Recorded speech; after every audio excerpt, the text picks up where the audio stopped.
saya Abraham, senang sekali. Hari ini saya akan share firman Tuhan yang diambil dari Matius 15 ayat ke-21 sampai ayat ke-28. Demikian firman Tuhan. Perempuan Kanaan yang percaya. Lalu Yesus pergi dari situ dan menyingkir ke daerah Tirus dan Sidon. Maka datanglah seorang perempuan Kanaan dari daerah itu dan berseru, "Kasihanilah aku ya Tuhan, anak Daud, karena anakku perempuan kerasukan setan dan sangat menderita." Tetapi Yesus sama sekali tidak menjawabnya. Lalu murid-muridnya datang dan meminta kepadanya, "Suruhlah ia pergi." Ia mengikuti kita dengan berteriak-teriak.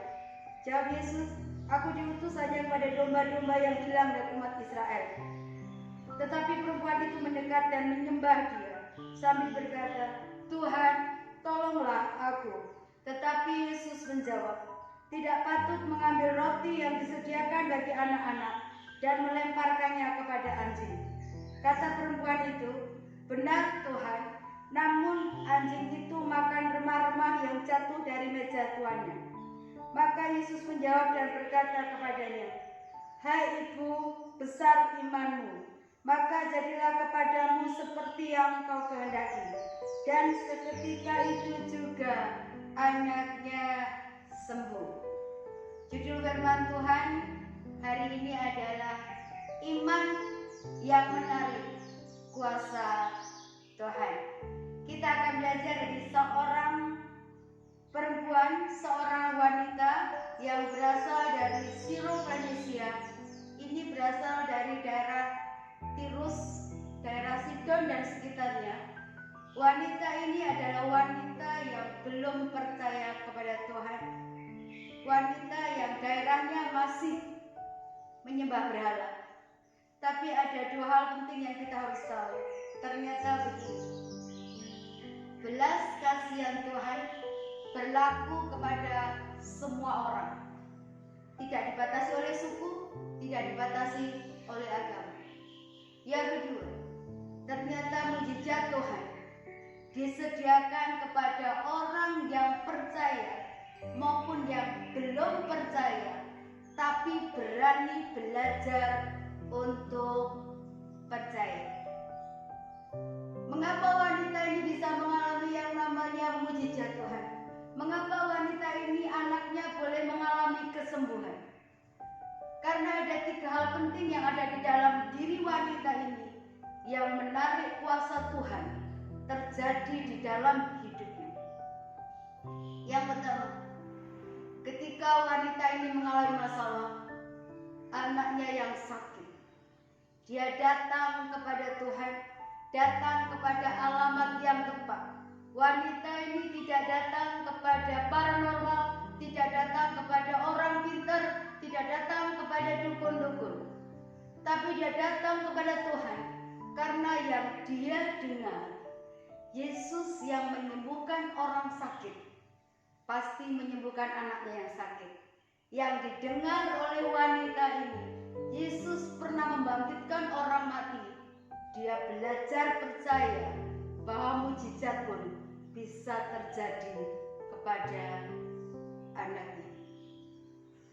Hari ini apapun masalah yang ada dalam diri saudara, larilah kepada Tuhan, kepada satu-satunya nama yang patut kita andalkan. Jangan lari kepada manusia. Yeremia 17 ayat 51 begini, "Terkutuk orang yang mengandalkan manusia." Yeremia 17 ayat 7 catat begini, "Diberkati orang yang mengandalkan Tuhan." Wanita ini sekalipun bukan orang percaya, tapi dia belajar berani percaya dan memutuskan untuk datang kepada Tuhan, bukan mencari pertolongan kepada yang lain. Yang kedua, mengapa wanita Sirofenisia ini mengalami yang namanya mujizat Tuhan? Wanita ini memiliki kerendahan hati. Ketika datang kepada Tuhan, dia katakan dua hal, minta belas kasihan Tuhan dan minta pertolongan Tuhan. Sikap hatinya ketika datang kepada Tuhan, dia hamba begini, memposisikan bahwa otoritas yang dihadapi adalah orang yang memiliki otoritas. Jadi dengan kerendahan hati dia datang kepada Tuhan, bukan datang dengan kesombongan. Kalau kita punya kesombongan, tidak akan pernah kita melihat yang namanya mujizat Tuhan. Wanita ini datang dengan kerendahan hati, dengan menyembah Tuhan, sekalipun yang didengar oleh wanita ini sesuatu yang menyakitkan. Pertama kali ditolak, sampai murid-muridnya merasa risih, ingin mengusir wanita ini. Tapi wanita ini tidak menyerah, dan dia tetap datang kepada Tuhan dan minta pertolongan kepada Tuhan. Jangan pernah menyerah ketika doa-doamu hari ini belum mendapatkan jawaban. Kalau hari ini persoalan yang Anda alami belum bisa terselesaikan, teruslah mencari Tuhan, teruslah menyembah Tuhan, teruslah minta belas kasihan Tuhan, terus mintalah pertolongan Tuhan. Karena Tuhan yang kita sembah adalah Allah yang mengerti, Allah yang peduli, yang gak akan pernah meninggalkan kita. Penentunya yang ketiga, mengapa wanita ini bisa melihat yang namanya mujizat Tuhan? Wanita ini memiliki iman yang teguh. Wanita ini percaya sebelum terjadi. Wanita ini terus berharap dan meletakkan pengharapannya kepada Tuhan. Sekalipun ada harga yang harus dia bayar, ditolak, dihina, dilecehkan, tapi tidak mematahkan semangat wanita ini untuk tetap mencari Tuhan, untuk tetap percaya Tuhan bahwa pertolongan pasti Tuhan berikan, karena kita punya Tuhan yang penuh dengan belas kasihan. Ketika wanita ini dengan iman yang penuh, dia katakan begini, ayat 27, kata perempuan itu, benar Tuhan, namun anjing itu makan remah-remah yang jatuh dari meja tuannya. Dan Tuhan memuji wanita ini. Maka Yesus menjawab dan berkata kepadanya, hai ibu, besar imanmu, maka jadilah kepadamu seperti yang kau kehendaki.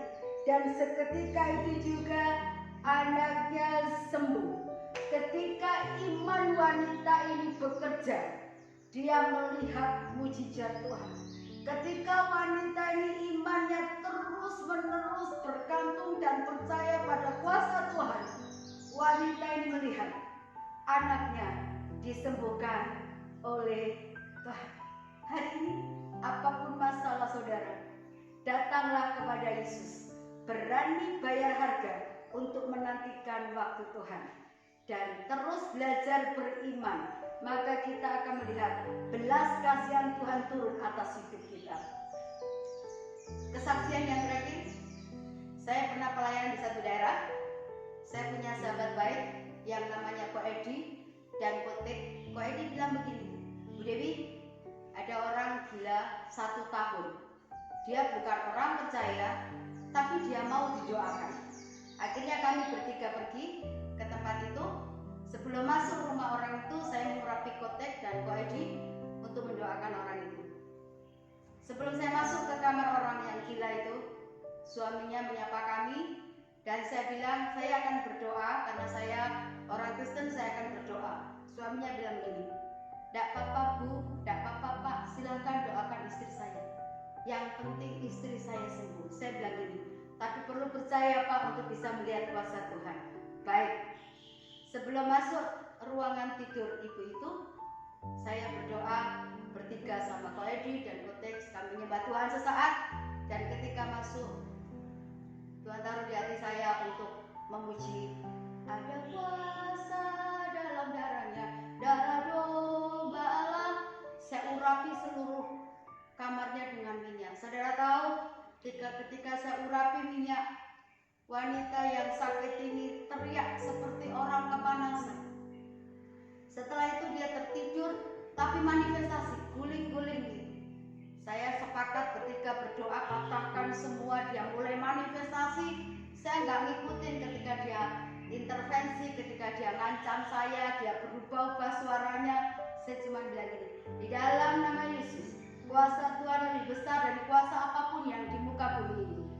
Kami percaya di dalam nama Yesus, ibu ini disembuhkan, dipulihkan dengan cara yang ajaib. Kami percaya di dalam nama Yesus. Setelah dia manifestasi, kami selesai berdoa, dia tenang, terus tertidur. Setelah dia tertidur, kami dengan suaminya minum teh, kami ngobrol, saya cerita tentang kasih Tuhan. Saya katakan bahwa kuasa Tuhan tidak dibatasi oleh apapun. Tuhan Yesus mengasihi semua bangsa, saya katakan begitu. Suaminya bilang, amin. Sudah kami pulang. Kami pulang, ternyata saya itu punya kebiasaan pelupa. Saya bawa Alkitab, tapi Alkitab saya ketinggalan. Saya sadar ketika sampai di rumah itu sudah malam. Besok paginya kan saya harus khotbah. Saya bilang gini, gak apa-apa, nanti yang khotbah pinjem Alkitab saja, saya bilang begitu. Akhirnya besoknya teman saya bilang gak enak kalau bukan Alkitabnya ibu. Ya sudah, pagi-pagi sebelum saya ke gereja, saya ngambil Alkitab saya. Saya disambut sama wanita cantik itu. Terus saya bilang, ibu, saya minta maaf, Alkitab saya ketinggalan. Terus dia bilang, iya bu. Terus saya tanya, ibu siapa? Terus dia bilang, ibu kok bisa lupa sama saya? Maksudnya, saya adalah ibu yang ibu doakan kemarin. Sekarang saya sudah sembuh. Ternyata begini, mujizat nyata ketika iman kita terus bekerja. Tuhan Yesus memberkati. Belajar untuk tetap percaya dan terus percaya Tuhan tidak tinggalkan kita. Tuhan Yesus memberkati.